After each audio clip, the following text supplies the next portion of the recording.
Welcome to simply upgrade. మనం previous సెషన్లో వచ్చేసి ఎస్క్యూఎల్ డేటా టైప్స్ డిస్కస్ చేసాము. ఈరోజు మన టాపిక్ వచ్చేసి introduction to Rdbms and SQL. ఇందులో వచ్చేసి మనం డిఫరెంట్ టాపిక్స్ డిస్కస్ చేస్తాము. Over view of Rdbms, what is Rdbms, structure of Rdbms, what is table, what is the commands DDL, DML, DCL and TCL, అలాగే different DBMS examples అని మనం ఈ సెషన్లో cover చేయబోతున్నాం. What is Rdbms? Relational database manage system అనేది ఒక type of database management system. దీన్ని వచ్చేసి మనం డేటాని టేబుల్లో రోస్ మరియు కాలమ్స్ని ఉపయోగించి స్ట్రక్చర్డ్ మేనర్స్లో ఆర్గనైజ్ చేసి మరియు మేనేజ్ చేయడానికి మనము యూజ్ చేస్తాము. What is SQL? SQL stand for structured query language. దీన్ని SQL అని కూడా అంటారు. ఇది వచ్చేసి ఒక టూల్ లేదా అప్లికేషను. దీన్ని డేటాబేస్లోని డేటాని ఆర్గనైజ్ మరియు మేనేజ్ లేదా రిట్రైవ్ చేయడానికి మనము యూజ్ చేస్తాము. ఏవైతే కమాండ్స్ ఉన్నాయో DDL, DML, DCL, TCLs, ఈ కమాండ్స్ అన్నింటిని కలిపి మనము SQL అని అంటున్నాము. వీటికి వచ్చేసి రిలేషనల్ డేటాబేస్ రిలేటెడ్ కంటెంట్ని హ్యాండిల్ చేసే స్పెసిఫిక్ రెస్పాన్సిబిలిటీ అనేది ఉంటుంది. రిలేషనల్ డేటాబేస్ అంటే ఏంటంటే డేటాని మనము టేబుల్లో మెయింటైన్ చేయడము. టేబుల్ అంటే నెంబర్ ఆఫ్ కాలమ్స్ మరియు రోస్. రోను వచ్చేసి రికార్డ్ అంటాము, కాలమ్ను వచ్చేసి యాట్రిబ్యూట్ అంటాము. కలెక్షన్ ఆఫ్ రోస్ మరియు కాలమ్స్ని టేబుల్ అంటాము. What is DDL? DDL stands for data definition language. ఇది వచ్చేసి స్ట్రక్చర్ ఆఫ్ డేటాబేస్ని డిఫైన్ చేయడానికి మరియు మేనేజ్ చేయడానికి వాడతాము, including tables, constraints and other schema objects. Common DDL commands వచ్చేసి create, alter, drop, truncate, comment. Create వచ్చేసి ఇది ముఖ్య పాత్ర పోషిస్తుంది ఒక డేటాబేస్ ఆబ్జెక్ట్స్ని క్రియేట్ చేయడానికి. అంటే లైక్ టేబుల్స్, ఇండెక్సెస్ ఆర్ వ్యూస్ని క్రియేట్ చేయడానికి మనము క్రియేట్ అనే కమాండ్ని వాడతాము. నెక్స్ట్ వన్ వచ్చేసి ఆల్టరు. మనం క్రియేట్ చేసిన తర్వాత ఏదైతే క్రియేట్ని యూజ్ చేసి మనం క్రియేట్ చేస్తామో అలా క్రియేట్ చేసిన తర్వాత డేటాబేస్ ఆబ్జెక్ట్ని మాడిఫై చేయడానికి, అంటే ఎగ్జిస్టింగ్ డేటాబేస్లో ఆ డేటాబేస్ ఆబ్జెక్ట్ అనేది ఉండాలి, దాన్ని మాడిఫై చేయడానికి మనము ఆల్టర్ కమాండ్ని వాడతాము. నెక్స్ట్ వన్ వచ్చేసి డ్రాప్. డేటాబేస్లోని డేటాబేస్ ఆబ్జెక్ట్ని కొలాప్స్ చేయడానికి లేదా డిలీట్ చేయడానికి స్ట్రక్చర్ని మనము డ్రాప్ వాడతాము.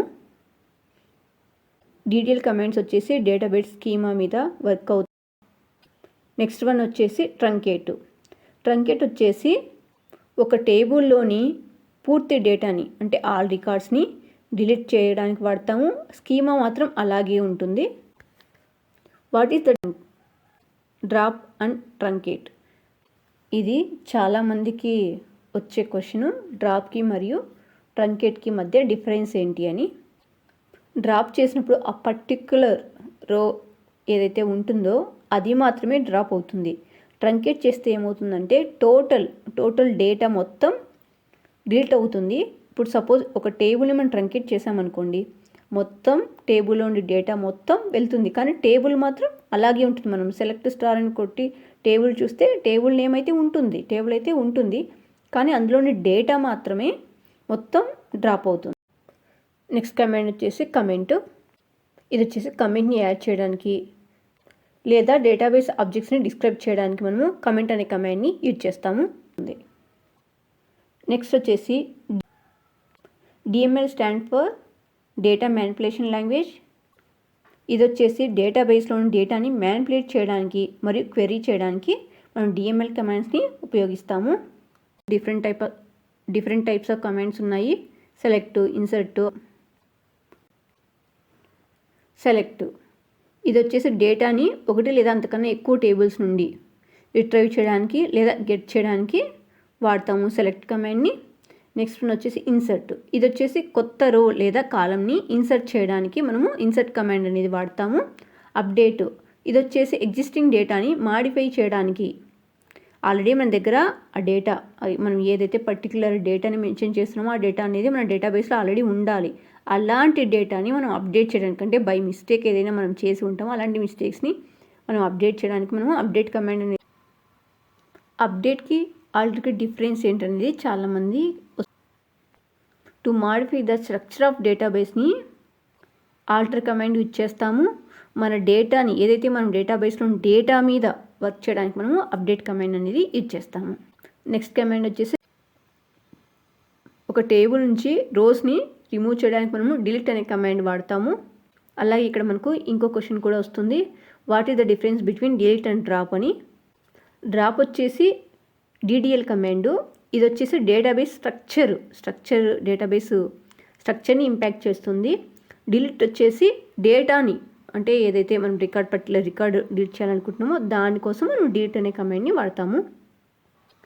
నెక్స్ట్ వచ్చేసి DCL stands for data control language. ఇది వచ్చేసి డేటాబేస్ ఆబ్జెక్ట్స్ యొక్క యాక్సెస్ మరియు పర్మిషన్స్ని కంట్రోల్ చేయడానికి వాడతాము. ఇది వచ్చేసి ఎందుకు వాడతామంటే to maintain the data highly secured manner.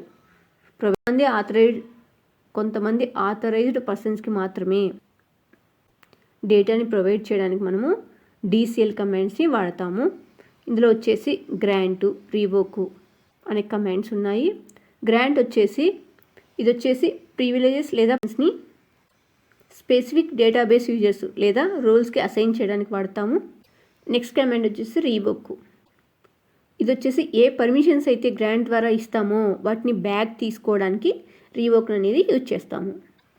Next one వచ్చేసి TCL transaction control language. TCL transaction control language. ఇది వచ్చేసి ట్రాన్సాక్షన్ని మేనేజ్ చేయడానికి విత్ ఇన్ ఏ డేటాబేస్లో యూజ్ చేస్తాము. అసలు ట్రాన్సాక్షన్ అంటే ఏంటంటే a group of database operations commands on a database at a particular time period called as transactions. ఇందులో డిఫరెంట్ టైప్స్ ఆఫ్ కమాండ్స్ ఉన్నాయి. షేర్ పాయింట్, సెట్ ట్రాన్సాక్షను, ఇది వచ్చేసి కరెంట్ ట్రాన్సాక్షన్ సమయంలో అన్ని చేంజెస్ని డేటాబేస్లో సేవ్ చేయడానికి కమిట్ అనే కమాండ్ని మనం యూజ్ చేస్తాము. నెక్స్ట్ వన్ వచ్చేసి రోల్ బ్యాక్. ఇది వచ్చేసి కరెంట్ బేస్ స్టేట్ని అండో చేయడానికి లేదా ఆల్ చేంజెస్ని రీస్టోర్ చేయడానికి మనము ఉపయోగిస్తాము. నెక్స్ట్ కమాండ్ వచ్చేసి షేర్ పాయింట్. ఇది వచ్చేసి ట్రాన్సాక్షన్లోనే ఒక పాయింట్ని సెట్ చేస్తుంది, దీన్ని మీరు తర్వాత వెనక్కి తీసుకోవచ్చు. నెక్స్ట్ కమాండ్ వచ్చేసి సెక్షన్. మనం ప్రియారిటీ లెవెల్లో ట్రాన్సాక్షన్స్ని అరేంజ్ చేయడానికి సెట్ ట్రాన్సాక్షన్ యూజ్ చేస్తాం, like isolation level and access level. ఇప్పుడు మనం డిస్కస్ చేసిన కమాండ్స్ వచ్చేసి డేటాబేస్ని ఎఫిషియెంట్గా మేనేజ్ చేయడానికి, అలాగే రిలేషన్ డేటాబేస్తో వర్క్ చేయడానికి, అలాగే డేటాబేస్ యాక్సెస్ని కంట్రోల్ చేయడానికి ఈ కమాండ్స్ అనేవి చాలా ఉపయోగపడతాయి.